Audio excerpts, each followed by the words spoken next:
अरे हो ज्ञान, यहां पहले कौन आया था? मैं। तुम्हें पहले किसने बुलाया था? मैंने। तो फिर चाय भी इसी टेबल पर आएगी, समझे? ज्ञान, चाय मैंने मांगी थी, चाय इसी टेबल पर आएगी। अरे ज्ञान, चाय इस टेबल पर लगा लो, चलो। चाय इसी टेबल पर आएगी ज्ञान। खबरदार, अगर जरा भी आगे आए तो टांगे तोड दूंगा, समझे? मंडळी, चाय सुप्रीमसी म्हणून गणला गेलेला एका प्रसिद्ध चित्रपटातला दोन व्यक्तिरेखांमधला हा संवाद. पण या संवादामध्ये या दोन व्यक्तिरेखांमध्ये जशी चढाओढ, जशी रायव्हलरी दिसते ना, तशीच रायव्हलरी ह्या चित्रपटातला हा संवाद हा म्हणणाऱ्या त्या दोन कलाकारांमध्ये सुद्धा होती. कोण होते ते दोन कलाकार आणि कुठला होता बरं तो चित्रपट? ते दोन कलाकार होते महानायक अमिताभ बच्चन आणि शॉटगन अर्थात शत्रुघ्न सिन्हा. आणि तो चित्रपट होता काला पत्थर. अमिताभ बच्चन आणि शत्रुघ्न सिन्हा यांची रिअल लाईफ रायव्हलरी ही पडद्यावर सुद्धा तंतोतंत दाखवणारा चित्रपट काला पत्थर. चित्रपट सृष्टीच्या इतिहासात मैलाचा दगड ठरलेला चित्रपट काला पत्थर. आणि हो, भारतीय चित्रपट सृष्टीच्या इतिहासात अगदी सर्वात पहिला डिझास्टर मूवी म्हणजेच दुर्घटनेवर भाष्य करणारा चित्रपट काला पत्थर. नमस्कार मंडळी, मी समर्थ म्हात्रे आपलं स्वागत करतो आपलं लाडकं यूट्यूब चॅनल अक्षय पात्रामध्ये. मंडळी, काला पत्थरची सुरुवात होते 27 डिसेंबर 1975 या दिवशी. कारण याच दिवशी भारतातल्या बिहारच्या धनबाद इथं, जे आता झारखंड या राज्यात येतं, तिथं एक कोळशाची खाण होती. आणि या खाणीत भर दुपारी एक प्रचंड असा स्फोट झाला. आणि या स्फोटामुळे खाणीतला कोळसा आणि पाणी हे दोन्ही एकत्रित झालं. आणि त्या एकत्रित प्रवाहामध्ये कित्येक कामगारांना आपण कधी गेलो हे कळलं सुद्धा नाही. या संपूर्ण प्रकल्पामध्ये इतकी बजबजपुरी होती की मृतदेह सापडायला सुद्धा 26 दिवस लागले. 26 दिवसानंतर पहिला मृतदेह सापडला. आणि त्यानंतर एकूण 375 मजुरांचे जीव यात गेले असं म्हटलं गेलं. पण प्रत्यक्षात हा आकडा त्याहून दुप्पटही असू शकतो असं म्हटलं जातं. संपूर्ण देश या घटनेने हादरून गेला होता. परंतु ह्याच घटनेवर कुठेतरी चित्रपट करावा आणि समाजात घडणाऱ्या घटनांवर आपण कलाकार म्हणून भाष्य करावं असं चित्रपट दिग्दर्शक यश चोप्रा आणि लेखकद्वयी सलीम जावेद यांना वाटलं. आणि त्यांनी तसा प्रयत्न करायला सुरुवात केली. भारतात असा हा पहिल्यांदाच प्रयत्न होत होता. परदेशात टॉवरिंग इन्फर्नो सारखे प्रयत्न याआधी होत होते. आणि मग सलीम जावेद यांनी काम करायला सुरुवात केली. आणि सलीम जावेद, यश चोप्रा हे दोघंही असल्याने या दोघांचीही पहिली पसंत अर्थातच अमिताभ हेच असणार होते. यातली विजयची व्यक्तिरेखा अमिताभ यांच्यासाठीच होती. आणि या बाबतीतला योगायोग असा की चित्रपट सृष्टीत येण्यापूर्वी अमिताभ हे कोलकात्यामध्ये बर्ड अँड कंपनीमध्ये काम करत होते. त्या कंपनीच्या कोळसा खात्याने त्यांना बिहारमध्ये एका कोळशाच्या खाणीवरच पाठवलं होतं तिथल्या सगळ्या कामावर देखरेख ठेवण्यासाठी. तिथे अमिताभ यांच्या देखरेखीखाली एका मशीनचं इन्स्टॉलेशन चाललं होतं. आणि हे सुरू असतानाच तिकडे कोळशाचा एक थर कोसळला आणि त्या थराखाली 2 मजूर गाडले गेले. सगळे त्यांना वाचवायला धावले, अमिताभ सुद्धा धावले. आणि कसं बसं करून शर्थीचा प्रयत्न करून त्यातल्या एका मजुराला त्यांनी बाहेर काढलं. तेव्हा तो मजूर अमिताभना असं म्हणाला की साहब, मैं तो बचने वाला नहीं हूं, आप हो सके तो दूसरे को बचाइए. हा प्रसंग अमिताभ यांच्या मनात घर करून राहिला. आणि त्यामुळेच त्यानंतर अनेक वर्षांनी जेव्हा काला पत्थरचं काम सुरू झालं तेव्हा सलीम जावेद यांच्या लेखन प्रक्रियेमध्ये अमिताभ यांचा सक्रिय सहभाग होता. ही झाली अमिताभ यांची कथा. ह्या चित्रपटाच्या भूमिका आणि एकूणच सगळे जे कास्टिंग होतं त्याची कथा अत्यंत मनोरंजक आहे. मुळात ह्या चित्रपटात मंगल ही जी विजयच्या समोर उभी राहणारी व्यक्तिरेखा आहे ती शत्रुघ्न सिन्हा यांनी केली होती. ती मुळात करणार होते शशी कपूर. आणि शशी कपूर यांनी रवीची जी भूमिका केली ती करणार होते ऋषी कपूर. पण झालं असं की ऋषी कपूर त्यांच्या इतर चित्रपटांमध्ये अतिशय व्यस्त झाले आणि त्यांनी रवीची भूमिका सोडली. आणि यश चोप्रा यांनी शशी कपूर यांना विनंती केली की त्यांनी रवी साकारावा.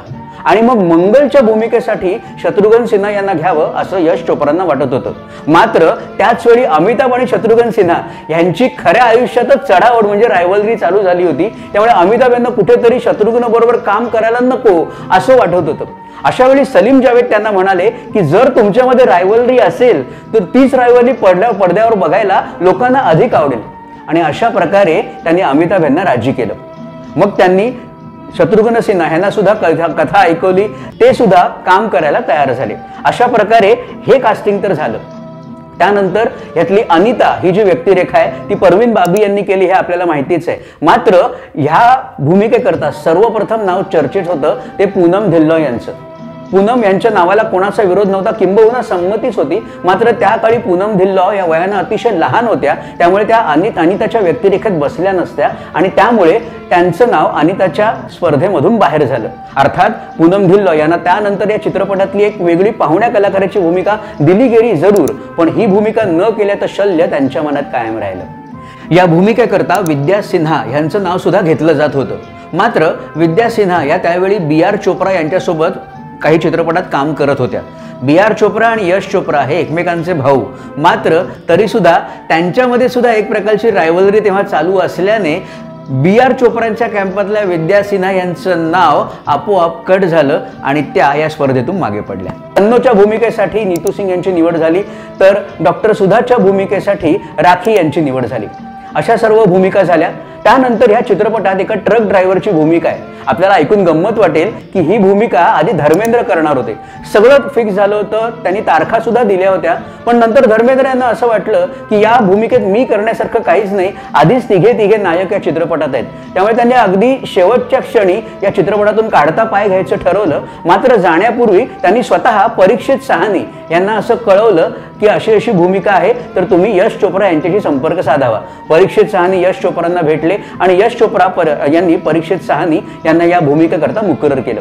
अशा प्रकारे सर्व भूमिका झाल्या आणि मुख्य विलनच्या म्हणजेच सेठ धनराज या खाण मालकाच्या भूमिकेकरता प्रेम चोप्रा यांची निवड झाली। यथावकाश शूटिंग सुरू झालं, पण जी रायव्हलरी या दोघांच्या म्हणजे अमिताभ आणि शत्रुघ्न सिन्हा यांच्या प्रत्यक्ष आयुष्यात होती ती चित्रपटात दिसायला लागली, खटके उडू लागले। मगाशी मी जो आपल्याला छोटासा प्रसंग करून दाखवला ती चाय सुप्रीमसी हा त्याच रायव्हलरीचा एक भाग आणि त्याचा एक क्लायमॅक्स येतो जेव्हा विजय आणि मंगल म्हणजेच अमिताभ आणि शत्रुघ्न सिन्हा हे दोघे एकमेकांना भिडतात, त्यांची हाणामारी होते। या ॲक्शन सीन मध्ये हा ॲक्शन सीन जेव्हा चित्रित होत होता तेव्हा ह्या दोन्ही नायकांचे दोन्ही कलाकारांचे ते स्टंटमन असतात ते दोघेही ॲक्शन सीन करत होते आणि हा सीन करताना एक सीन असा आला की अमिताभ यांचा स्टंटमन म्हणजेच अमिताभ हा शत्रुघ्न सिन्हा यांच्या गळ्यावर फावडा ठेवतो आणि फावडा ठेवून त्यांना खाली पाडतो। हे बघता शत्रुघ्न सिन्हा म्हणाले, अच्छा मतलब यहाँ पे मंगल की हार हो रही है, लेकिन मुझे तो बताया गया था कि मंगल किसी से हारता नहीं।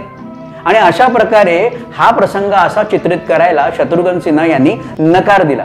5 तास शूटिंग थांबलं। अखेर असं ठरलं की हे दोघे एकमेकांशी हाणामारी करतायत, एकमेकांवर ते शेवटचा वार करणार इतक्यात रवी म्हणजे शशी कपूर तिकडून येतात आणि ते त्या दोघांना थांबवतात। आपण चित्रपटात बघितलं तर तसाच प्रसंग चित्रित करण्यात आलेला आहे। असो, हे सगळं झालं, यानंतर चित्रीकरण सुरू झालं। मात्र हा भाग जर सोडला तर सर्व कलाकारांनी चित्रीकरणादरम्यान संपूर्ण सहकार्य केलं।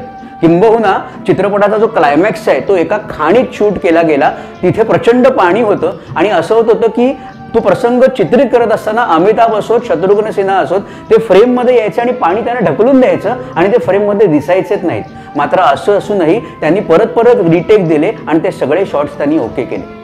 अजून एक गोष्ट, या चित्रपटाचे संगीत जे आहे ते राजेश रोशन यांनी दिलं आपल्याला माहिती आहे। आता गंमत अशी की राजेश रोशन यांना ह्या चित्रपटाआधी त्रिशूलचं संगीत द्यायची इच्छा होती, पण त्रिशूलचं संगीत गेलं खय्याम साहेबांकडे। त्यामुळे यश चोप्रांनी त्यांना तेव्हा असं सांगितलं की तुम्ही कालापत्तरचं संगीत द्या, कारण ते जास्त आव्हानात्मक आहे। आणि मग त्याप्रमाणे कालापत्तरचं संगीत दिग्दर्शन यश चोप्रा यांनी राजेश रोशन यांच्याकडे दिलं। पण झालं असं की राजेश रोशन यांनी स्वरबद्ध केलेली गाणी ही यश चोप्रांना आवडतच नव्हती, इतकी की ते राजेश रोशन यांना या कॅम्पमधून म्हणजे या चित्रपटातून बाहेर काढायचा निर्णय घेऊन चुकले होते।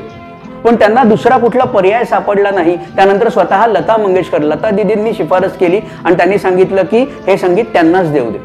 त्यासोबतच असंही म्हटलं जातं की यश चोप्रा यांनी या चित्रपटाकरता शिवहरी म्हणजेच हरिप्रसाद चौरसिया आणि पंडित शिवकुमार शर्मा यांना संगीत दिग्दर्शनाकरता पाचारण केलं होतं।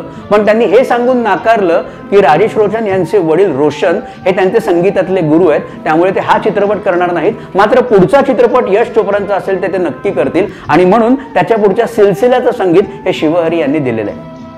मात्र राजेश रोशन यांनी संगीत दिलं तरी पार्श्वसंगीताकरता मात्र यश चोप्रा यांनी सलील चौधरी अर्थात सलील यांना पाचारण केलं।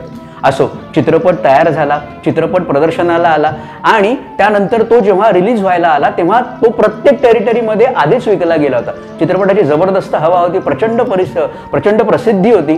पण एवढं असूनही सुरुवातीला चित्रपटाला म्हणावा तसा प्रतिसाद लाभला नाही. याचं कारण असं म्हटलं जातं की प्रेक्षक कुठेतरी यातल्या एका व्यक्तिरेखेशी कुठेतरी संलग्न होऊ शकले नाहीत. अनेक व्यक्तिरेखा होत्या आणि त्यातली कुठली व्यक्तिरेखा पुढे न्यावी हे कुठेतरी नीट होत नव्हतं. असं असलं तरी चित्रपटाने आपला जो खर्च आहे तो नक्कीच पूर्णपणे त्यातून वसूल केला. मात्र चित्रपट मुळात 1 कोटीच्या बजेटचा होता, ते बजेट गेलं 2.5 कोटींवर आणि चित्रपटाचं उत्पन्न होतं 3 कोटी. त्यामुळे व्यावसायिकदृष्ट्या इतकी कमाई करूनही हा चित्रपट त्या वर्षीचा ॲव्हरेज चित्रपट ठरला होता. हा चित्रपट प्रदर्शित झाला आणि हळूहळू एक क्लासिक म्हणून तो गणला जाऊ लागला. आणि त्यानंतर 1980च्या फिल्मफेअर पारितोषिकांमध्ये या चित्रपटाला 7 नॉमिनेशन्स म्हणजे 7 नामांकनं मिळाली. उत्कृष्ट चित्रपट, उत्कृष्ट दिग्दर्शक यश चोप्रा, उत्कृष्ट कथा सलीम जावेद, उत्कृष्ट अभिनेता अमिताभ बच्चन, उत्कृष्ट सह अभिनेता शत्रुघ्न सिन्हा, उत्कृष्ट सह अभिनेत्री नीतू सिंग आणि उत्कृष्ट संगीत राजेश रोशन. मात्र योगायोग असा की इतकी नामांकने मिळूनही या चित्रपटाला त्या वर्षीचं एकही पारितोषिक मिळू शकलं नाही. असो, मात्र आज इतक्या वर्षानंतर हा चित्रपट आपण कल्ट क्लासिक म्हणूनच ओळखतो. ये काला पत्थर फिल्म की दुनिया में एक मील का पत्थर बन के रह गया है, इसमें कोई शक नहीं. तर मंडळी, ही कथा होती काला पत्थरची. आपल्याला कथा कशी वाटली हे नक्की सांगा. आणि हो, आपण भरघोस संख्येने व्हिडिओ पाहताय त्याबद्दल धन्यवाद. आपण लाईक करताय, शेअर करताय, सबस्क्राईब करताय ते जरूर करत राहा, कारण आपले लाईक, शेअर, सबस्क्राईब आम्हाला अधिकाधिक चांगलं काम करण्याकरता प्रोत्साहित करत असतात. आणि आपल्याला कुठले चित्रपट बघायला आवडतील, कुठल्या चित्रपटांविषयी ऐकायला आवडेल हेही आम्हाला कमेंट बॉक्समध्ये कळवा. धन्यवाद.